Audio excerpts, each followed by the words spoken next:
Shalom jemaat yang terkasih di dalam Tuhan Yesus Kristus. Kita bersyukur atas anugerah Tuhan. Pada malam hari ini kita bisa datang menghadap Tuhan di dalam persekutuan doa. Bapak Ibu Saudara, sebagai perpanjangan tangan Tuhan di tengah dunia ini, kita berdoa bagi orang-orang di luar sana yang membutuhkan dukungan doa kita. Bagi gereja yang membangun jemaat, bagi sekolah yang membekali siswa, bagi dunia yang situasinya terus berubah-ubah. Mari, sebelum kita memulai persekutuan doa ini, kita mengambil waktu teduh sejenak di hadapan Tuhan.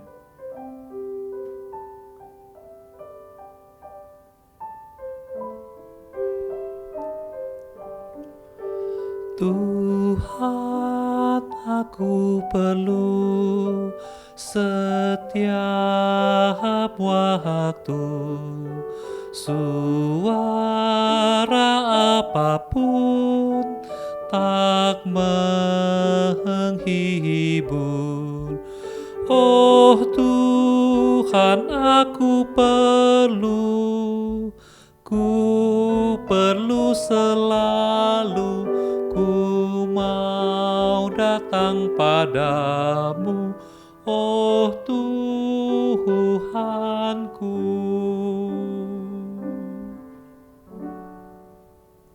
Mari kita berdoa seperti yang Tuhan Yesus ajarkan, doa Bapa kami. Bapa kami yang di surga, dikuduskanlah namamu, datanglah kerajaanmu, jadilah kehendak-Mu di bumi seperti di surga. Berikanlah kami pada hari ini makanan kami yang secukupnya, dan ampunilah kami akan kesalahan kami, seperti kami juga mengampuni orang yang bersalah kepada kami. Dan janganlah membawa kami ke dalam pencobaan, tetapi lepaskanlah kami daripada yang jahat, karena Engkau yang empunya kerajaan, dan kuasa, dan kemuliaan, sampai selama-lamanya. Amin.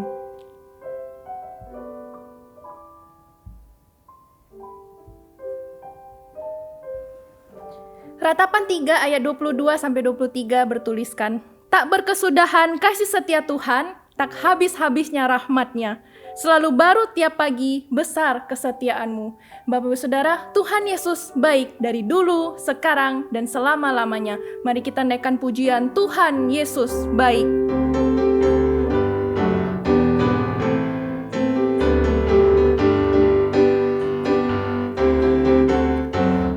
Tiada berkesudahan kasih setia-Mu Tuhan, selalu baru rahmat-Mu bagiku.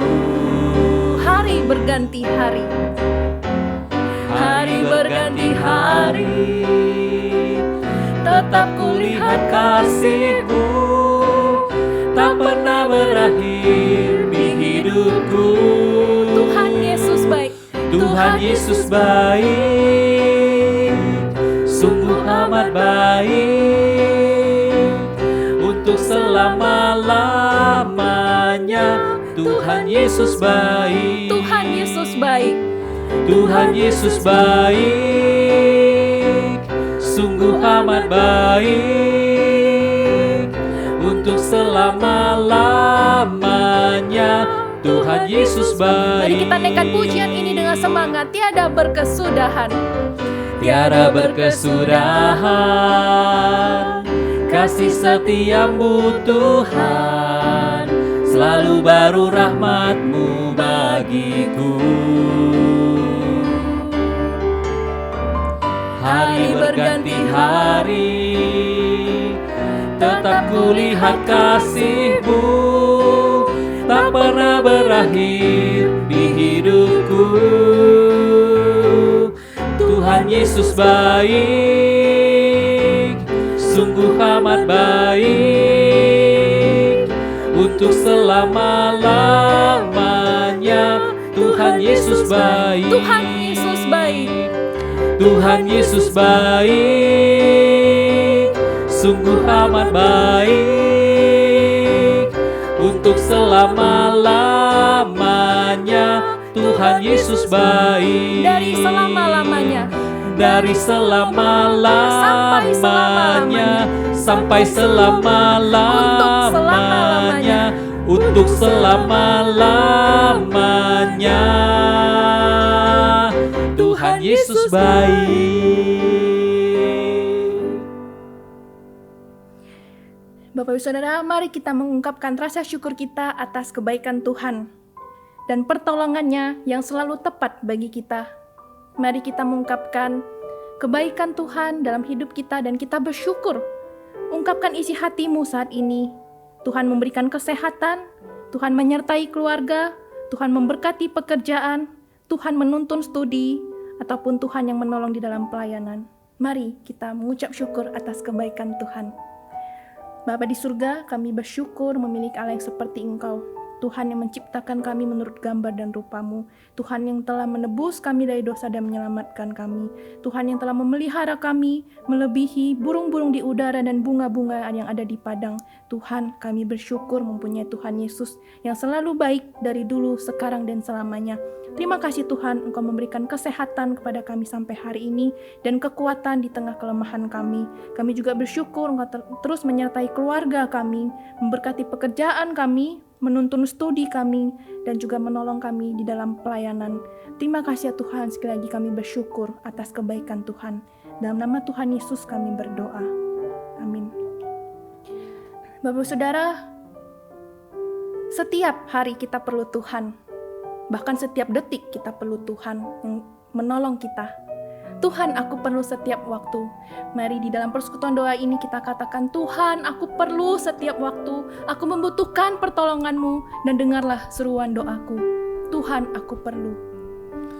Tuhan, aku perlu setiap waktu. Suara apapun tak menghibur. Oh Tuhan, aku perlu selalu, ku mau datang padamu. Oh Tuhanku, Tuhan, aku perlu. Tuhan, aku perlu Kau dekatku.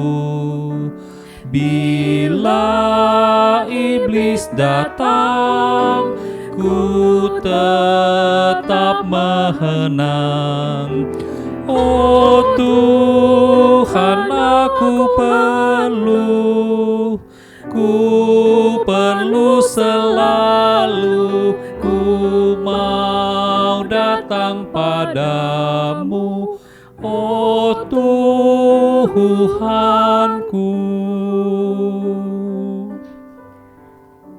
Mari kita berdoa untuk gereja kita. Kiranya setiap program yang telah dirancangkan di tahun 2022 ini dapat memberikan pertumbuhan iman dan spiritualitas bagi jemaat. Kita juga berdoa untuk para pengurus komisi-komisi yang sudah dilantik dapat bersatu hati dan bekerja sama dengan baik di dalam pelayanan bagi kerajaan Allah. Mari kita berdoa. Bapa di surga, kami bersyukur kami boleh merancangkan berbagai program di sepanjang tahun 2022 ini, dan kami mau mengalaskannya di dalam nama Tuhan. Tuhan yang boleh berkehendak atas segala program yang telah kami rancang. Tuhan, kami percaya program boleh bagus, tetapi orang tetap harus menjadi fokus. Kiranya Tuhan berikan kami hikmat, berikan pemimpin-pemimpin kami hikmat untuk bisa mengelola program dan menjalankannya dengan baik, sehingga program ini dapat memberikan pertumbuhan iman bagi jemaat dan spiritualitas bagi jemaat. Tidak hanya sekedar program ya Tuhan, tapi ada suatu pertumbuhan iman di dalamnya. Ya Tuhan, kami juga berdoa kepadamu untuk para pengurus komisi yang sudah dilantik beberapa waktu yang lalu. Kiranya mereka juga dapat bersatu hati dan bekerja sama dengan baik, dan ingatkan kami bahwa ini adalah suatu pelayanan dan anugerah. Kami yang tidak layak ini bisa melayani Tuhan. Dan kiranya kami boleh terus mengembangkan seluruh talenta kami, karunia Tuhan yang berikan untuk kerajaan Allah. Terima kasih ya Tuhan, ini doa kami, sehingga komisi-komisi yang ada di GKPJ boleh semakin maju bagi kemuliaan Allah. Di dalam nama Tuhan Yesus kami berdoa. Mari kita juga berdoa untuk Sekolah Kristen Bina Kasih. Kita berdoa untuk penerimaan peserta didik baru atau PPDB gelombang kedua sampai dengan tanggal 26 Februari 2022. Kiranya Tuhan mengirim anak-anak untuk dibentuk di SKBK. Kita juga berdoa untuk pembelajaran tatap muka atau PTM. agar setiap siswa disiplin menjaga prokes. Kita juga berdoa untuk webinar gadget yang akan diadakan pada tanggal 11 Februari 2022. Kemudian untuk PAUD Suluh Kasih, agar melalui Suluh Kasih menjadi terang bagi masyarakat Air Hitam. Dan terakhir kita berdoa untuk SKBK didirikan dengan berfokus kepada visi untuk menjangkau jiwa. Mari kita berdoa. Bapa di surga, kami menyerahkan untuk Sekolah Kristen Bina Kasih, untuk proses penerimaan peserta didik baru yang sedang dijalankan pada saat ini, untuk gelombang yang kedua, sampai dengan tanggal 26 Februari, Tuhan kiranya boleh mengutus dan mengirim anak-anak yang Tuhan percayakan untuk dibentuk di SKBK, membentuk hati, mendidik akal budi sesuai dengan hati Kristus. Kiranya Tuhan yang boleh mengutus anak-anak Tuhan dan juga menggerakkan orang tua untuk mengirimkan anak-anak mereka dibentuk di SKBK. Kami juga berdoa Tuhan untuk proses pembelajaran tatap muka agar setiap siswa dapat disiplin menjaga prokes sehingga proses belajar mengajar dapat berjalan dengan baik dan siswa-siswa juga dapat mengerti akan firman Tuhan, ada suatu integrasi antara iman dan juga setiap pengetahuan yang diajarkan di sekolah ini. Ya Tuhan, kami juga berdoa untuk webinar gadget yang akan diadakan pada tanggal 11 Februari. Tuhan kiranya boleh mempersiapkan jemaat Tuhan yang akan hadir untuk bisa pembicaranya juga Tuhan yang boleh sertai di dalam segala persiapannya. Tuhan pakai para pembicara yang ada menjadi berkat bagi jemaat sehingga kami boleh mengerti akan isi hati Tuhan melalui webinar gadget ini. Ya Tuhan, kami juga berdoa untuk PAUD Suluh Kasih. Kami bersyukur ada PAUD ini dan juga kiranya kami berdoa kiranya Suluh Kasih ini dapat menjadi terang bagi masyarakat Air Hitam yang ada di sana. Tuhan juga boleh tolong untuk guru-guru dan juga untuk anak-anak yang sudah mendaftar, kiranya boleh juga mengenal Tuhan dan PAUD Suluh Kasih ini menjadi terang bagi masyarakat di Air Hitam. Ya Tuhan, kami juga berdoa untuk SKBK kiranya didirikan dengan fokus untuk mengerjakan visi Tuhan menjangkau jiwa. Tuhan kiranya boleh terus menyatukan hati para pengurus yayasan, dan juga gembala dan juga untuk ketua yang ada di sana. Tuhan kiranya boleh terus mempersatukan hati mereka. Ingatkan kami bahwa ini adalah visi Tuhan untuk menjangkau jiwa-jiwa yang ada di sana. Terima kasih ya Tuhan, ini doa kami. Dalam nama Tuhan Yesus kami berdoa. Kita juga berdoa untuk jemaat yang sedang dalam keadaan lemah tubuh. Kita berdoa untuk Ibu Nirwati, mertua dari Bapak Rudi. Kiranya Tuhan mengaruniakan kekuatan di tengah kelemahan tubuh di usia indahnya. Dan juga kita berdoa untuk Bapak Denny Liga, suami Ibu Sylvan, pemulihan dari sakit. Saudara Andi Santoso, pemulihan pasca operasi bahu. Bapak David, pemulihan pasca operasi. Mari kita berdoa. Bapa di surga, kami juga menyerahkan untuk jemaat yang sedang dalam keadaan lemah tubuh. Tuhan yang tahu kondisi mereka saat ini, Tuhan tahu apa yang mereka rasakan. Pasti tidak enak ketika mereka merasakan sakit, tapi kami percaya Tuhan mengizinkan ini terjadi supaya kami lebih bergantung lagi sama Tuhan. Dan juga kami menyerahkan untuk jemaat kami yaitu Ibu Nirwati. Kiranya Tuhan memberikan kekuatan di tengah kelemahan tubuhnya. Di usia indahnya dia tetap ingat kepada Tuhan. Tuhan juga kami berdoa untuk Bapak Denny Liga, pemulihan dari sakit. Untuk Saudara Andi Santoso, pemulihan pasca operasi bahu. Dan juga Bapak David, pemulihan pasca operasi. Tuhan kiranya mengingat nama-nama mereka ini dan Tuhan yang boleh menolong mereka.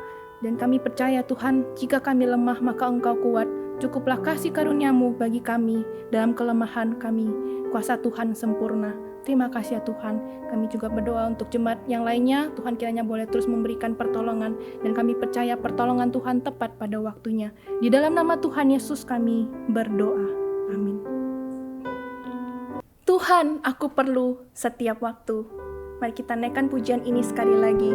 Suka ataupun duka, kita perlu Tuhan setiap waktu.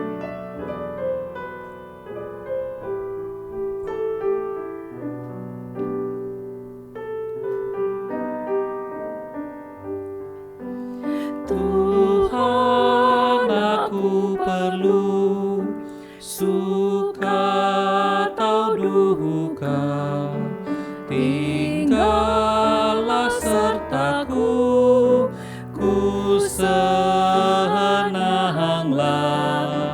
Oh Tuhan, aku perlu selalu. Ku mau datang padamu, oh Tuhanku.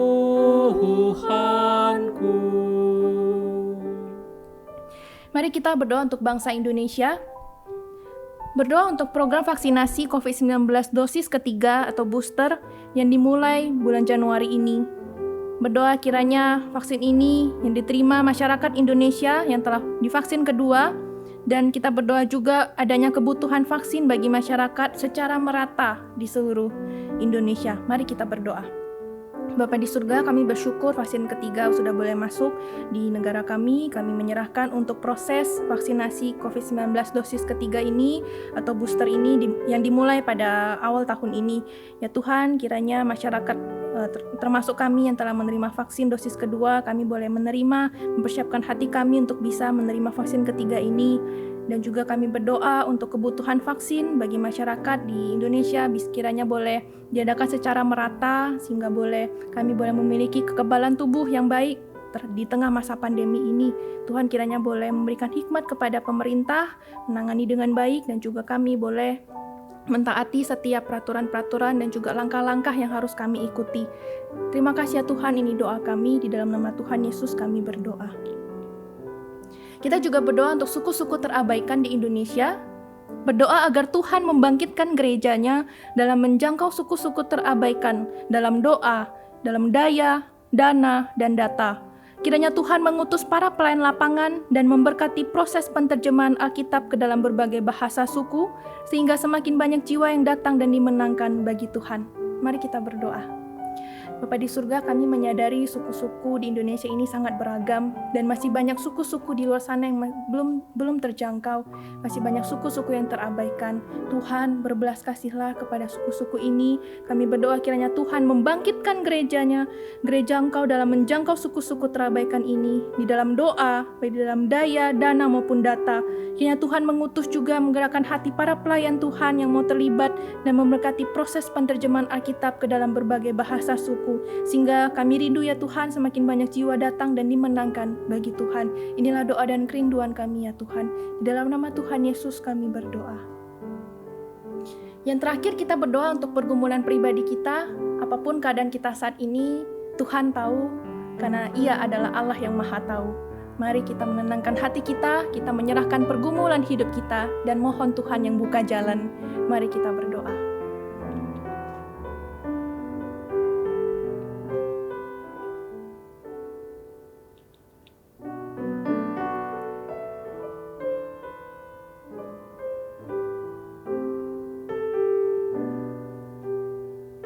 Oh Tuhan, aku perlu. Oh Tuhan, aku perlu selalu, ku mau datang padamu, oh Tuhanku.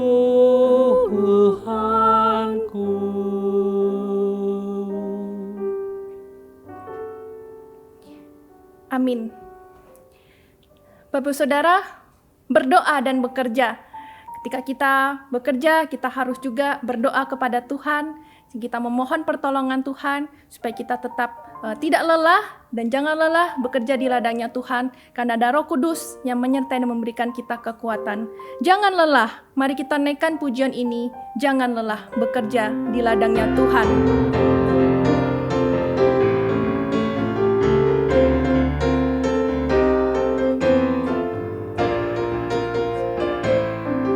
Jangan lelah bekerja di ladangnya Tuhan.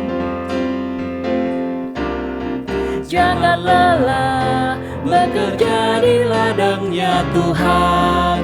Roh Kudus yang beri kekuatan, yang mengajar dan menopang.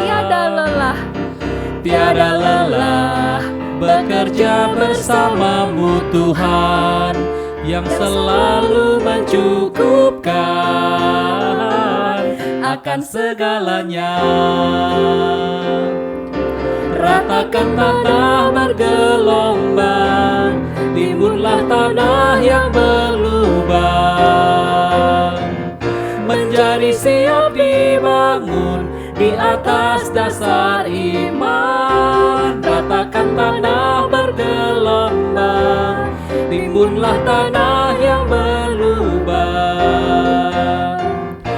menjadi siap dibangun di atas dasar iman. Mari kita naikkan pujian ini sekali lagi. Jangan lelah bekerja. Jangan lelah bekerja di ladangnya Tuhan. Roh Kudus yang beri kekuatan, yang mengajar dan menopang. Tiada lelah bekerja bersamamu Tuhan, yang selalu mencukupkan akan segalanya. Ratakan tanah bergelombang, timbunlah tanah yang berlubang, menjadi siap dibangun di atas dasar iman. Ratakan tanah bergelombang, timbunlah tanah yang berlubang, menjadi siap dibangun di atas dasar iman. Menjadi siap dibangun. Menjadi siap dibangun di atas dasar iman. Firman Tuhan hari ini akan disampaikan oleh hambanya penginjil Yehezkiel. Waktu dan tempat dipersilahkan. Shalom jemaat yang dikasihi oleh Kristus. Setiap kita yang mencintai kebenaran firman Tuhan, mari kita bersama-sama satu di dalam doa sebelum kita merenungkan firman Tuhan. Bapa kami yang di surga Tuhan, kami telah siap mendengarkan kebenaran firman-Mu. Bersabdalah kepada kami dan kami siap mendengarkan.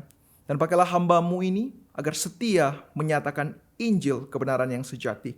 Kami berdoa Tuhan, hanya di dalam nama Tuhan Yesus. Amin. Hari ini kita akan merenungkan satu topik yang sangat penting. Kita akan bersama-sama membuka kitab Markus. Pasalnya yang pertama, ayatnya yang ke-35 sampai ke-39. Injil Markus, pasalnya yang pertama, ayat yang ke-35 sampai ke-39. Demikian bunyi firman Tuhan. Pagi-pagi benar, waktu hari masih gelap, ia bangun dan pergi keluar. Ia pergi ke tempat yang sunyi dan berdoa di sana. Tetapi Simon dan kawan-kawannya menyusul dia. Waktu menemukan dia, mereka berkata, "Semua orang mencari engkau." Jawabnya, "Marilah kita pergi ke tempat lain, ke kota-kota yang berdekatan, supaya di sana juga aku memberitakan Injil, karena untuk itu aku telah datang." Lalu pergilah ia ke seluruh Galilea dan memberitakan Injil dalam rumah-rumah ibadat mereka dan mengusir setan-setan. Demikian firman Tuhan. Saudara-saudari yang terkasih di dalam Kristus, seorang tokoh reform Amerika bernama Kevin DeYoung di dalam bukunya Crazy Busy, dia menyatakan bahwa business kills more Christian than bullets. Artinya bahwa kesibukan telah membunuh orang Kristen, bahkan lebih berbahaya daripada peluru. Kenapa demikian? Karena kesibukan yang diserang bukan hanya fisik, tetapi adalah jiwa kita. Nah, celakanya di dalam hidup ini, kita sibuk sana-sini kemari dengan jutaan target. Tetapi kita sedang mengabaikan suatu hal yang terpenting di dalam kehidupan kita. Misalnya, kita mengabaikan Tuhan, pertumbuhan kerohanian kita, dan juga visi yang Tuhan tanamkan di dalam diri kita, yaitu pemuritan dan menjadi murid Kristus yang sejati.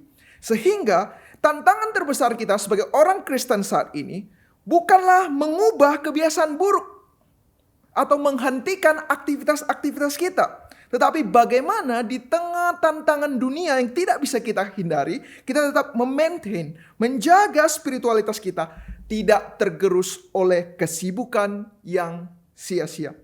Saudara-saudari yang terkasih dalam Kristus, berapa dari kita yang mengalami spiritual burnout? Saat ini di tengah berbagai kepadatan aktivitas, kecepatan waktu-waktu yang berlalu, tuntutan yang tinggi, kita saat ini sedang merasa lelah, berbeban. Belum lagi ditambah berbagai permasalahan di berbagai bidang yang sangat holistik. Misalnya, anak, pasangan, studi kita, atau juga mungkin rencana-rencana yang masih belum terrealisasi dalam kehidupan kita. Nah, ujung-ujungnya permasalahan dari berbagai bidang ini, tekanan-tekanan, waktu yang berlalu begitu cepat, merembet, mempengaruhi kehidupan spiritualitas kita, sehingga kita menghindari dan bahkan tidak fokus lagi kepada hal-hal rohani. Jika kita melihat di dalam nats firman Tuhan hari ini, Injil Markus adalah Injil yang terkenal sangat cepat, padat, dan singkat. Nah, kita melihat di dalam Injil Markus ada satu kesan. Setiap narasi dicatat begitu cepatnya. Ada satu kata kunci yang menarik, yaitu kata segera. Kata segera adalah kata yang paling banyak muncul di dalam kitab Markus. Salah satunya lebih dari 40 kali keluar kata segera dibandingkan dengan Injil-Injil lainnya. Dan kemudian kalau kita membaca Injil Markus, kita akan melihat ada kata kemudian, setelah itu, maka dari itu, begitu cepat dan begitu padatnya. Bahkan Injil Markus hanya 16 pasal menceritakan bagaimana kisah dari kelahiran, kematian, dan bagaimana kuasa kebangkitan Kristus ingin dinyatakan. Namun di tengah narasi yang begitu cepat, begitu padat, dan begitu singkat, kitab Markus seolah juga ingin menyatakan ada satu tokoh utama di sana, yaitu Yesus Kristus Tuhan kita, yang tidak berubah, yang tidak diobang-ambingkan dengan kepadatan aktivitasnya. Ia tetap memiliki satu fokus tujuan yang jelas, yaitu menyenangkan hati Bapa dan menuju jalan salib, menyelesaikan tugas utamanya, yaitu untuk menebus kita dari kuasa dosa. Kita melihat pelayanan Yesus begitu fokusnya. Kalau kita mencoba membawa satu peta dan kemudian kita mencocokkan narasi daripada Markus, kita melihat setiap narasi Markus ada nama tempat, kita cocokkan dengan peta di dalam Alkitab kita. Kita akan melihat Yesus seolah-olah memiliki satu visi misi yang jelas. Perjalanannya di dalam kitab Markus begitu jelas. Di mana saat Yesus awal pelayanannya, dia mengarah berjalan ke Galilea, naik ke atas Kapernaum, Batsheba, Nasyaret, kemudian dia terus ke bawah, fokus mengarah kepada Yerusalem.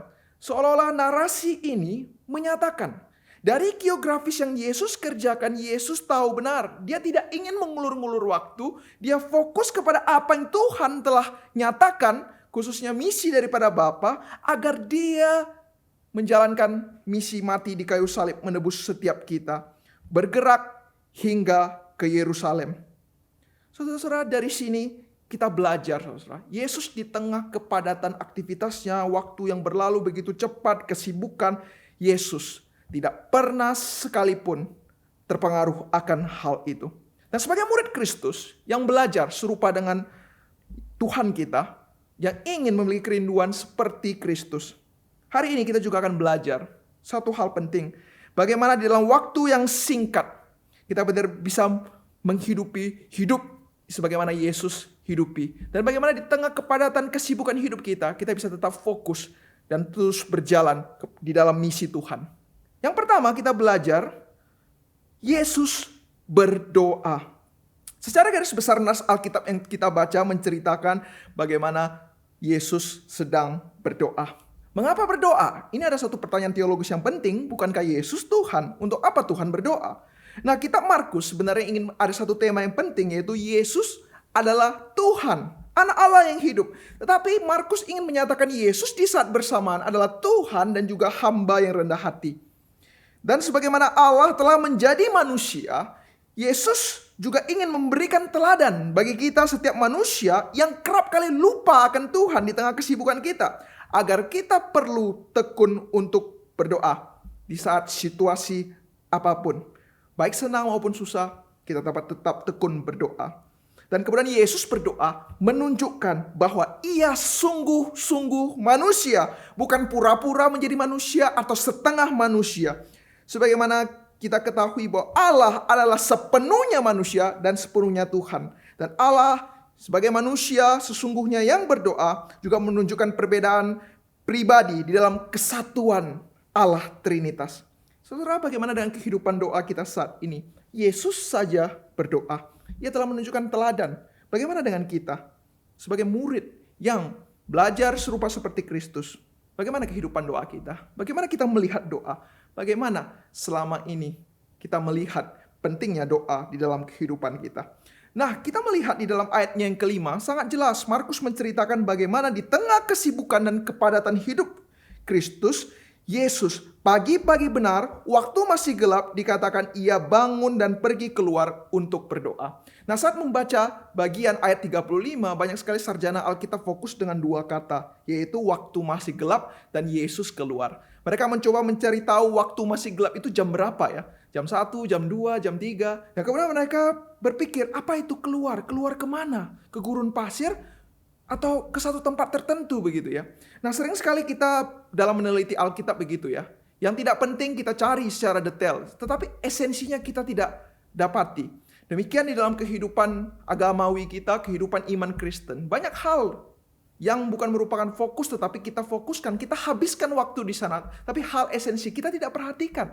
Nah, dalam melihat bagian ini, sebenarnya bukan masalah jam berapa, saudara. Waktu gelap, jam berapa, dan pergi ke satu tempat-tempat di mana begitu ya.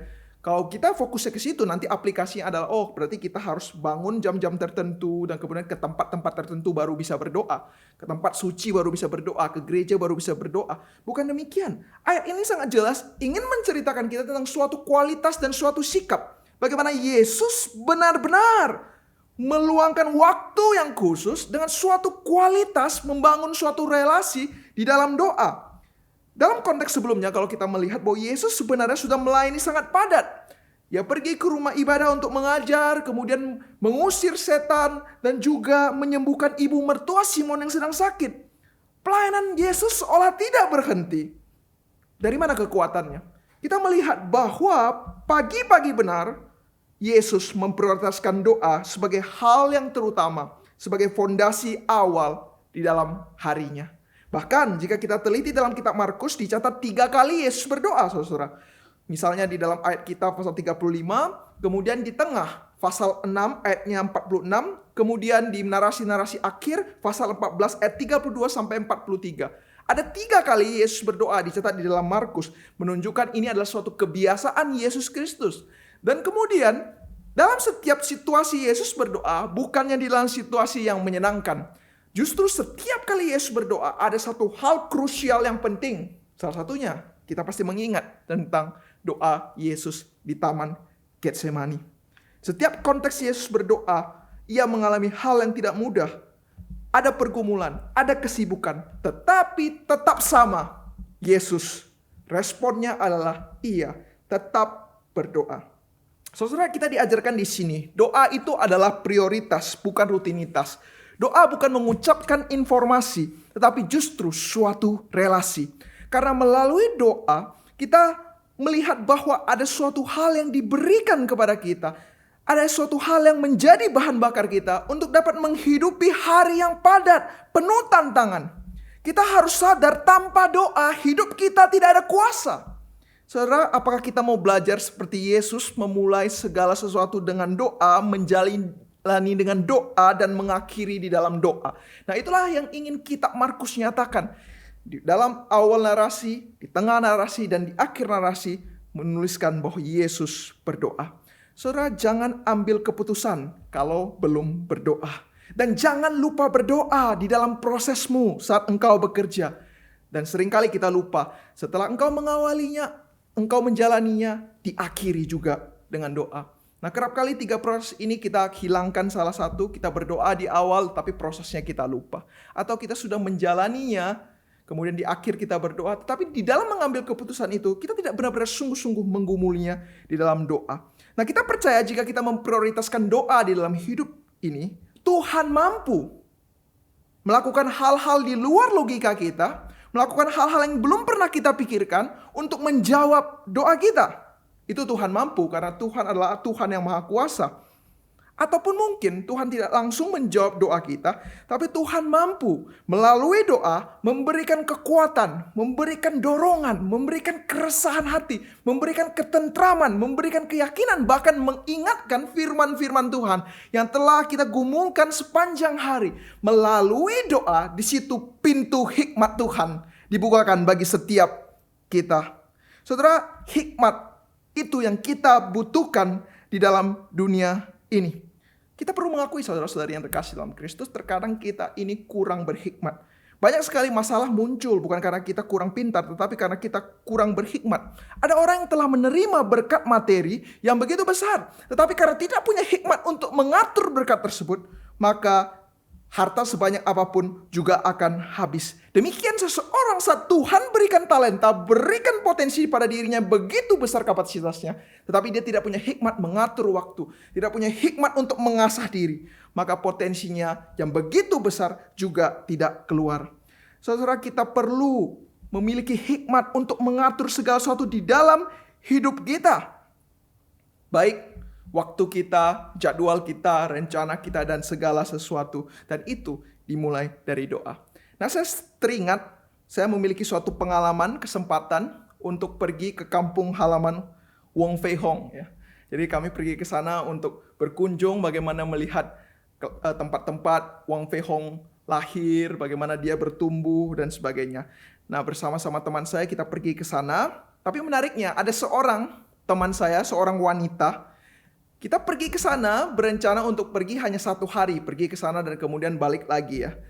Tapi wanita itu membawa satu koper yang begitu besar, ya. Kita bingung semua. Kenapa kamu membawa koper yang begitu besar? Kita kan cuma pergi 1 hari. Dia katakan, saya juga bingung. Saya melihat semuanya penting begitu ya. Di dalam kopernya ada segala jenis pakaian, ya, segala jenis topi, semuanya dibawa. Karena dia memiliki satu dilema, bagi saya itu semuanya penting. Daripada nanti saya ada yang ketinggalan, lebih baik saya angkut semuanya. Nah, singkat cerita, kita juga tidak bisa menikmati tempat Wong Fei Hong tersebut. Karena kita bergantian untuk mengangkat koper yang besar itu ya, membantu teman saya. Nah, terkadang di dalam dunia ini, saudara, kita juga tidak bisa membedakan mana yang penting, mana yang tidak penting, dan mana yang mendesak. Sehingga hidup kita jadi kacau balau. Saudara, di dalam dunia manajemen ada 4 hal yang harus kita selesaikan. Kalau 3 hal ini kita tidak bisa selesaikan dan kita tidak bisa bedakan, maka banyak hal di dalam hidup akan kacau. Hal apa itu? Yang pertama, bahwa ada hal yang terkadang mendesak tetapi tidak penting.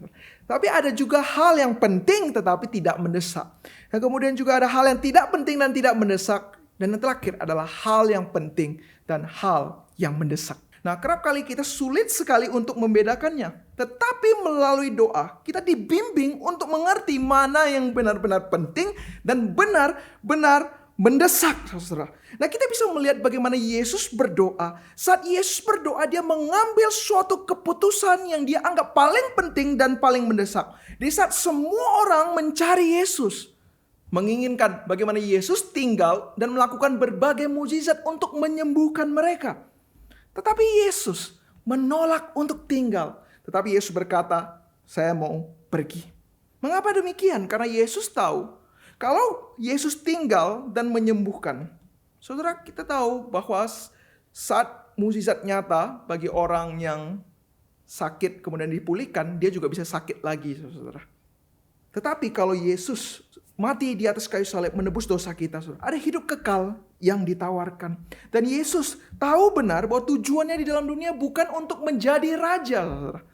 Bukan menjadi raja yang dielu-elukan, dipuji karena dapat melakukan mukjizat. Dan juga bukan untuk menjadi terkenal. Dan bukan untuk mengikuti kehidupan orang banyak. Tetapi ada jalan salib, penderitaan, dan jalan sempit yang harus dilalui oleh Kristus. Saudara, Yesus tahu benar bahwa misinya ke dalam dunia bukan untuk hal-hal yang fana. Firman Tuhan dengan jelas katakan di ayat 38, marilah ke kota lain, supaya ke sana memberitakan Injil, karena untuk itulah aku datang. Yesus tahu benar bahwa dia datang untuk memberitakan Injil. Injil, kabar baik yang menyelamatkan. Injil, kabar baik yang memulihkan. Injil, kabar baik yang memberikan hidup kekal dan harapan sejati bagi setiap kita. Saudara, jika kita saat ini sedang diombang-ambingkan oleh hidup ini, kita putus asa, kita bimbang, kita bingung untuk memilih. Kita tidak tahu harus berbuat apa, kita lelah, kita bingung. Saudara, saya mengajak kita untuk beristirahat sejenak. Ambil waktu kualitas dengan menjalin relasi dengan Tuhan.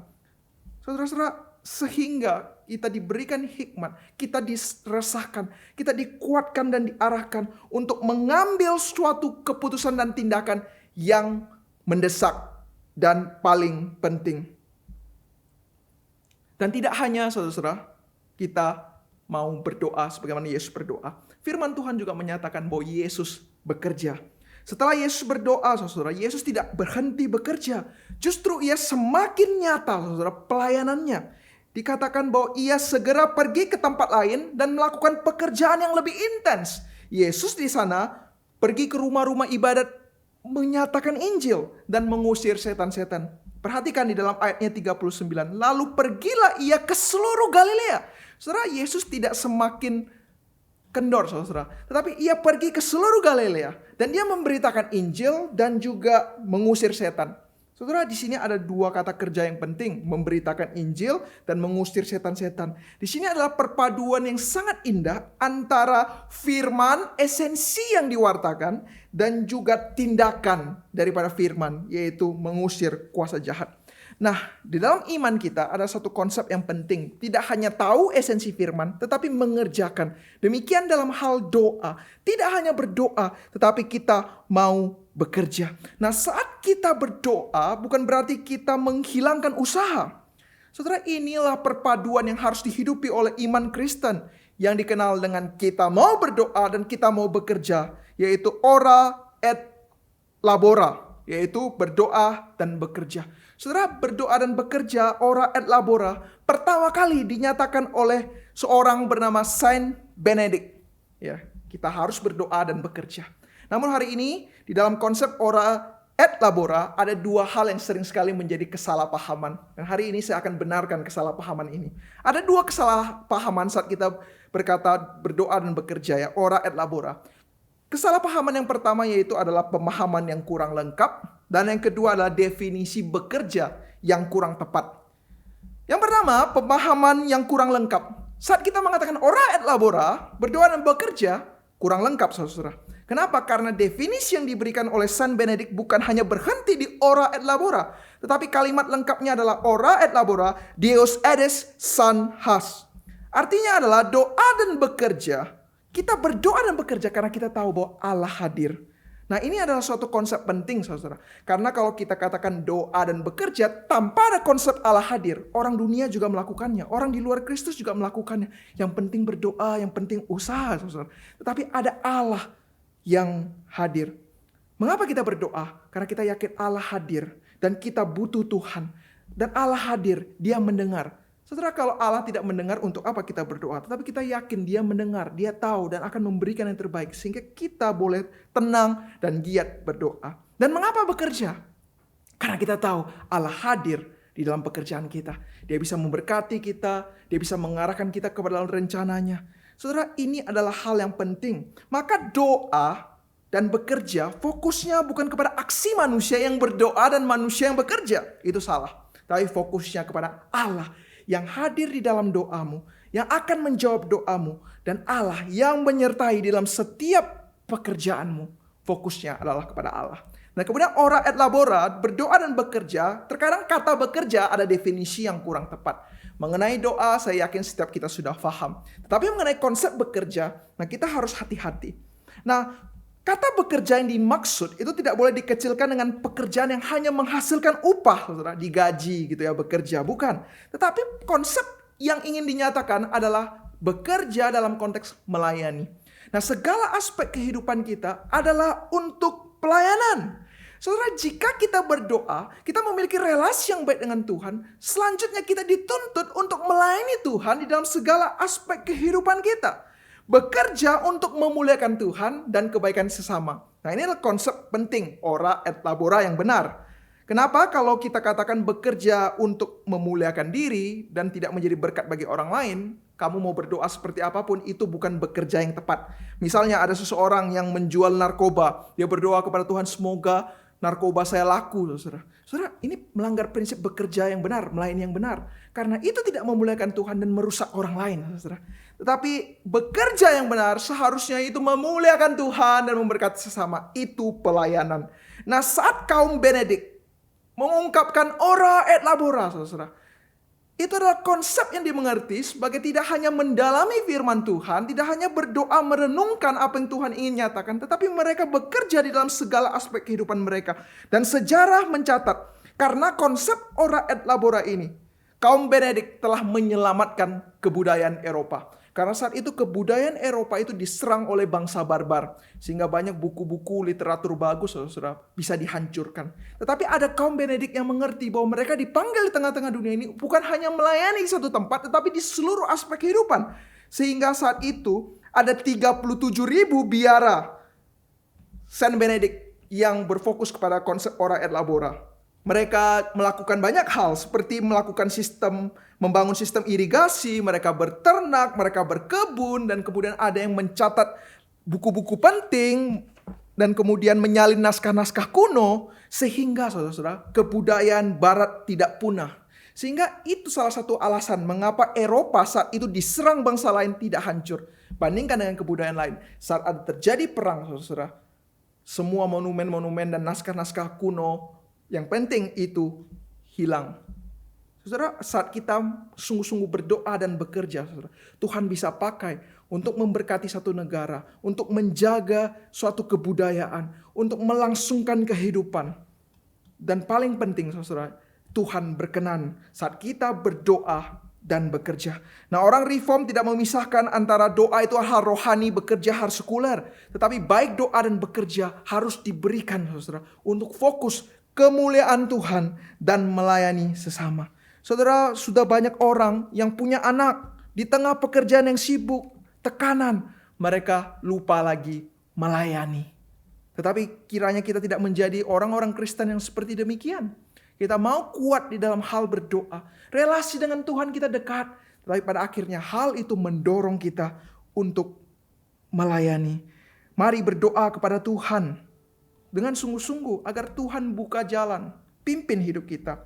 Tetapi kita juga mau berdoa, Tuhan gerakkan hati kami untuk melayani-Mu, untuk bekerja dengan sepenuh hati. Saudara-saudara, kalau kita melayani, saudara, melayani, bekerja dan tidak pernah berdoa, saudara, kita seperti tidak memiliki Tuhan. Tetapi jika kita berdoa, tetapi tidak pernah melayani sama sekali, saudara, kita seperti tidak benar-benar mengenal Tuhan secara mendalam. Mari setiap kita boleh sungguh-sungguh percaya. Setiap kita punya Tuhan. Tuhan hadir, berkuasa dalam kehidupan kita. Sehingga kita mau berdoa kepada Tuhan. Dan selanjutnya kita juga mau melayani dalam setiap kehidupan kita. Sebagaimana dalam firman Tuhan dinyatakan bahwa Yesus datang ke dalam dunia bukan untuk dilayani, namun melayani. Dan seluruh perjalanan Markus, saudara, dinyatakan Yesus berdoa dan Yesus bekerja. Saudara-saudara yang terkasih dalam Kristus, mari kita hidupi ora et labora, Deus edes san has. Berdoa dan bekerjalah dan yakinlah Allah beserta. Mari kita bersatu dalam doa. Bapa kami yang bertata dalam kerajaan surga, kami bersyukur kepadamu karena kami telah menerima firman-Mu. Kiranya Tuhan beserta setiap kami, agar kami boleh dengan sungguh-sungguh menjalin relasi yang intim dengan Tuhan. Sungguh-sungguh meluangkan waktu untuk berdoa, memahami kehendak Tuhan. Dan Tuhan bukakan hikmat-Mu sehingga kami mengerti banyak hal di dalam dunia ini. Mengerti keterbatasan kami, mengetahui bahwa kami harus mengandalkan Tuhan. Dan doronglah setiap kami agar boleh bekerja dengan sungguh-sungguh untuk memuliakan Tuhan dan memberkati sesama. Janganlah kami menjadi penikmat-penikmat firman atau pribadi-pribadi yang hanya memiliki relasi kepada Tuhan tetapi lupa kepada sesama. Kiranya setiap daripada jemaat yang telah mendengarkan firman Tuhan ini boleh menjadi pribadi yang tahu firman dan melakukan firman. Di dalam nama Tuhan Yesus kami mau berdoa. Amin. Demikian firman Tuhan kita pada malam hari ini. Teruslah berdoa dan layanilah Tuhan. Tuhan Yesus memberkati.